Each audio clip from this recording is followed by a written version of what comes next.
Na Flórida, Estados Unidos, mais de 110 mortos foram confirmados por conta dos temporais e alagamentos provocados pelo furacão Helene, que chegou a ter categoria 4. O número de mortos pode chegar a 600, de acordo com um comunicado feito pela Casa Branca nesta segunda-feira.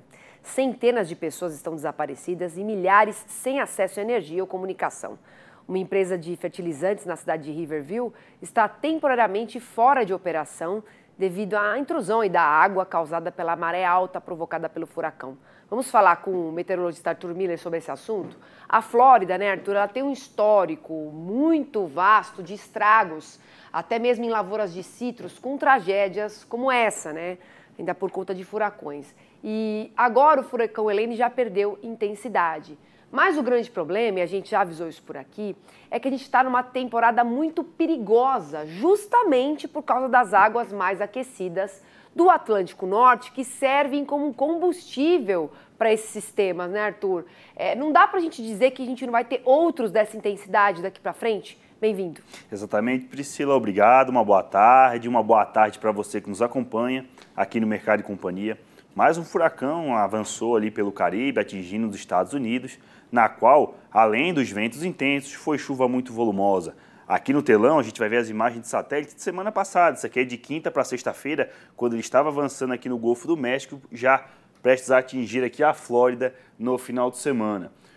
O acumulado de chuva em 24 horas em alguns pontos, tanto da Flórida quanto da Geórgia, chegou aí a 400 milímetros em um dia, causou aí diversos problemas, inclusive com relatos de pessoas, né, sendo carregadas dentro das casas enquanto a água carregava a casa. Então, um cenário preocupante, já que a ciência vem alertando que tem ainda nessa situação potencial para furacões. Isso porque, vou pedir para colocar a próxima tela, a gente tem o seguinte, né? Aquilo que a gente vem trazendo, que as águas estão se resfriando aqui no Pacífico Equatorial, aquela laninha que está demorando a chegar, mas quando a gente olha aqui, ó, o Atlântico Tropical e o Atlântico Norte, anomalias de temperatura positiva. Se está positivo, está mais quente, se está mais quente, é mais vapor de água, e aí sim, mais combustível para esse tipo de tempestade. Então, esse não foi o último, ainda nas próximas semanas ainda pode haver mais tormentas. E até para a gente ter uma ideia de como tem sido esse prejuízo, eu vou pedir aqui para colocar na próxima tela, mais ou menos aí um breve histórico só olhando para a questão dos citros. Então,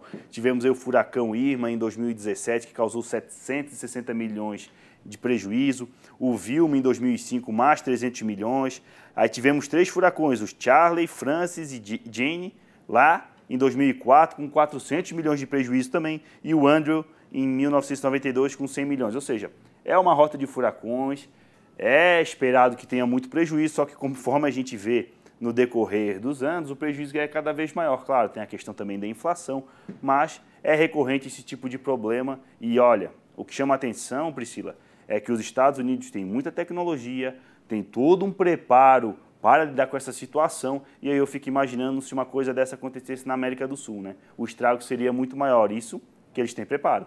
Milhões de dólares perdidos e fora, que é aí o que a gente fica com muita solidariedade das vidas perdidas, né, Arthur? Porque é o que você falou, não dá nem tempo de tentar se salvar, sair das casas. A gente viu imagens muito tristes, né, das casas sendo levadas pela enxurrada com as pessoas dentro. Não está dando mais tempo de você escapar desses eventos climáticos extremos, né? Tá muito difícil. Agora, Arthur, como é que tá aqui, voltando para o Brasil, a gente falou de citros agora, queria que você falasse um pouquinho também do andamento do plantio da soja, para saber se vai ter chuva nas áreas produtoras. A gente daqui a pouquinho vai ver uma matéria do Pedro Silvestre, falando que aos poucos, ali em parte do centro-oeste, talvez, se a gente não vir hoje, vamos ver aqui ao longo dessa semana, a gente vai ter o começo dessa semeadura, mas, claro, todo mundo com o freio de mão puxado por causa do clima, né? Exatamente, né? Temperatura elevada, pouca umidade.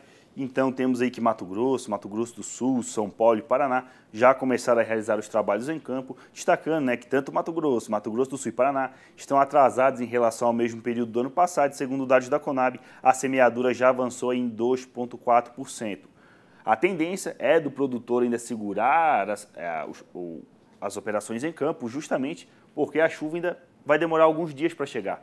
A gente vai ver na previsão do tempo que é o seguinte: temos aí a situação que nos próximos dias a chuva deve começar a se espalhar principalmente na faixa oeste de Mato Grosso, chegando em Mato Grosso do Sul e sul de São Paulo. Não é ainda aquela situação favorável, justo que temos a onda de calor predominando, a chuva que a gente vê no sul é devido ao avanço da frente fria, e quando a gente já começa a ver de 7 a 11 de outubro, o cenário mais otimista, 50 milímetros aí no centro-oeste, até passando disso em Minas Gerais, aí sim, reposição hídrica no solo e o produtor aí pode já começar a realizar os trabalhos em campo, porque consequentemente isso vai por fim à onda de calor.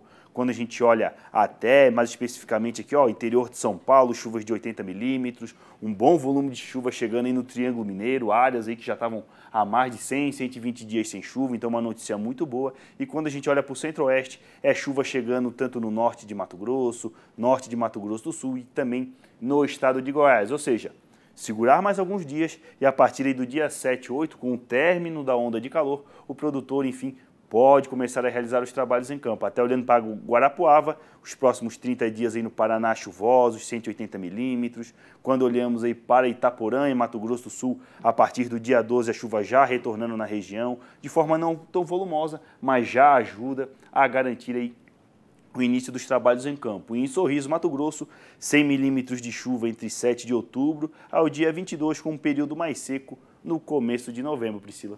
Tá certo, viu, Arthur? Quero agradecer aí bastante sua participação. Também temos o nosso podcast Canal Rural Clima, todos os dias nas plataformas Spotify, Amazon, Deezer, Audacy e Apple. E nesta quinta-feira, dia 3, tem live da meteorologia à 1h30 da tarde. A gente depois vai falar mais sobre isso. Obrigada. Obrigado, Priscila. Uma boa tarde para você que nos acompanha.